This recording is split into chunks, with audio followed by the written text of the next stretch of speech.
La pépite du jour. Chaque année, nous remettons des trophées européens de l'avenir. Et ici, on découvre des pépites de toutes petites entreprises, parfois c'est encore à l'état de projet. Quentin Le Fauconnier, nous sommes ravis d'être avec vous. Vous avez 28 ans et vous avez fait une école de management avec votre associé Laurent. Vous avez toujours voulu entreprendre. Hein. C'était quelque chose que vous aviez en tête. Et c'est en voyageant, en retour de voyage, vous vous êtes dit qu'il y a peut-être quelque chose à faire pour protéger notre planète tout en continuant de voyager. Le tourisme de proximité est devenu un enjeu essentiel pour vous. Et en 2021 est né Galius, G-A-L-I-U-S.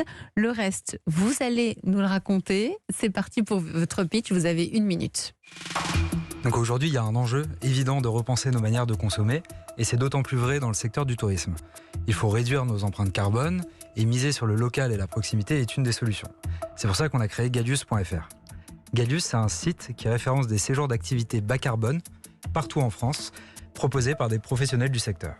Concrètement, on permet à nos clients de digitaliser leurs offres et ensuite pouvoir être consultés et pré-réservés par des utilisateurs. Notre volonté, c'est de permettre à ces acteurs une digitalisation simple et intuitive, mais aussi et surtout de les mettre en avant et de promouvoir leurs offres sur un site qui partage les mêmes valeurs. De l'autre côté, on a les utilisateurs qui, eux, ont une demande grandissante d'un tourisme plus responsable. Et en proposant ces séjours éco-responsables, on répond à leurs demandes.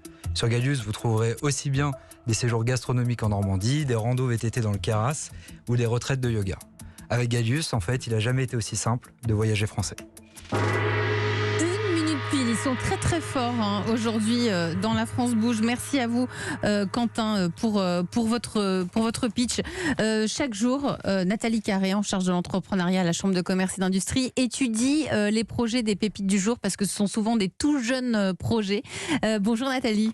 Bonjour Elisabeth. Alors vous avez étudié Galius.fr. Quels sont les points positifs, quelles sont les forces et les points améliorés selon vous Nathalie ?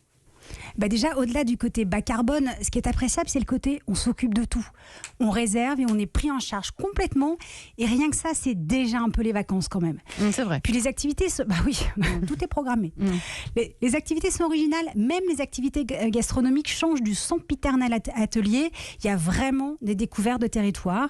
Puis il y en a pour toutes les bourses et pour tous les goûts, puisqu'on va du stage de survie au séjour bien-être. Donc le plus dur, c'est de choisir finalement. Et ça reste toujours dans le domaine, c'est dans la proximité. Il faut que ça reste en France. C'est ça. Ça reste en France, exactement. Et on doit pouvoir y aller en train, si possible. Alors les points à améliorer, Nathalie. Alors, des sites pour voyager en France, il y en a plusieurs. Vous dites sur votre site, vous voyagez vrai, voyagez français et à bas carbone. Il va falloir expliquer un peu plus avec une page, par exemple, qui s'appellerait Notre concept, nos valeurs.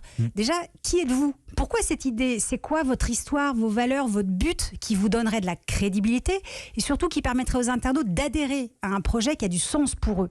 Comment vous recrutez vos partenaires ? Quels sont vos critères de sélection ? Est-ce qu'il ne faudrait pas que vos partenaires aussi estiment le bilan carbone des séjours qu'ils proposent ? Vous voyez, j'ai vu des hôtels avec spa, moi tout de suite je me dis bilan carbone spa, c'est pas compatible. Mais peut-être que si finalement. Donc il faut vous distinguer. Donc il faut qu'il explique toujours pourquoi ils proposent ça. C'est ça. Pourquoi exactement ? Parce que on a des croyances, on a tous des croyances. Alors parfois, il faut les casser. Et puis pour vous distinguer des autres sites et accentuer le côté bas carbone, justement, peut-être que vous pouvez ajouter un calculateur carbone du séjour dans sa globalité. Je sais que c'est qu'une estimation, je sais que c'est difficile à faire, mais c'est vrai que si on va chez vous et qu'en fait on consomme de la voiture, voilà, ça nous permettrait aussi de choisir les bons modes de transport, par exemple. Et puis peut-être qu'il faudrait aussi une charte du voyageur Galius, parce que sur votre site, vous dites que vos séjours nous permettent d'accéder à des endroits peu fréquentés, voire sauvages. Or, avec vous, on l'espère, il y a un risque qu'ils deviennent connus et de moins en moins préservés. Il faut donc des règles du jeu. Eh bien oui, parce que j'espère que tout va fonctionner. Oui, mais quand même, on aime bien quand on est tranquille. Mais donc il faut des règles du jeu annoncées à l'avance pour éviter évidemment les dégradations, mais aussi toute frustration du voyageur. Oui, tout le monde n'a pas la fibre écologique ancrée quand même en soi. Et vous êtes transparent sur le nom de vos partenaires qui vendent leur séjour, c'est sur leur site, et ils vendent leur séjour au même prix que vous. Donc il n'y a pas de raison financière pour acheter en direct. Mais il pourrait y avoir un aspect un peu entre guillemets moral à vouloir passer en direct pour que l'entreprise qui organise le séjour gagne plus et du coup vous perdriez un client. Donc il faudrait peut-être apporter des explications sur vos partenariats, sur la rémunération de chacun, sur Comment vous partagez en fait la valeur, puisque l'un des enjeux, vous l'avez dit, c'est de participer à la pérennité de vos partenaires. Donc vous prenez plus de transparence, Nathalie. Plus de transparence pour que, oui, vous savez bien, sur Booking TripAdvisor, on repère l'hôtelier et puis on va acheter en direct. Bon. Et puis, enfin, la visibilité. Incitez vos clients à poster leurs photos avec une contribution écologique en échange, un shampoing solide ou des sacs réutilisables, peu importe. Et exploitez mieux la partie carnet de voyage en faisant le lien avec les aventures racontées par vos clients et vos séjours. Même si vos clients parlent d'aventures qu'ils ont faites en solo, vous pouvez proposer un séjour similaire que d'autres internautes pourraient acheter, attirés par le récit et par les photos partagées. Et finalement, Galius, plus qu'une plateforme de voyage, c'est la plateforme des acteurs des voyages différents qui veulent nous proposer des séjours qui allient découverte, sérénité, proximité pour le plaisir de tous et surtout de la Terre. Ça, c'est une bonne punchline aussi. Hein. Ouais, merci Nathalie Carré. Oui, vous allez regarder, vous pouvez la réécouter, évidemment. Les bons conseils de Nathalie Carré.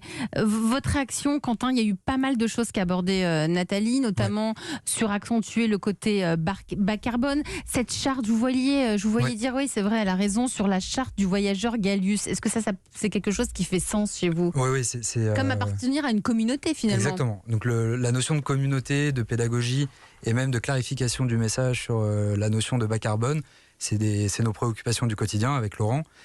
Parce qu'en fait, aujourd'hui, quantifier l'empreinte carbone d'un séjour dans sa globalité, donc du départ du voyageur jusqu'à son séjour sur site, c'est quelque chose de très complexe. Il y a évidemment des entreprises qui sont en train de construire des outils qui permettraient justement d'avoir une mesure très précise de l'empreinte carbone de chaque séjour. Et ça, notre ambition, évidemment, c'est de pouvoir travailler avec ces gens-là pour avoir une réponse claire et précise, toujours en transparence.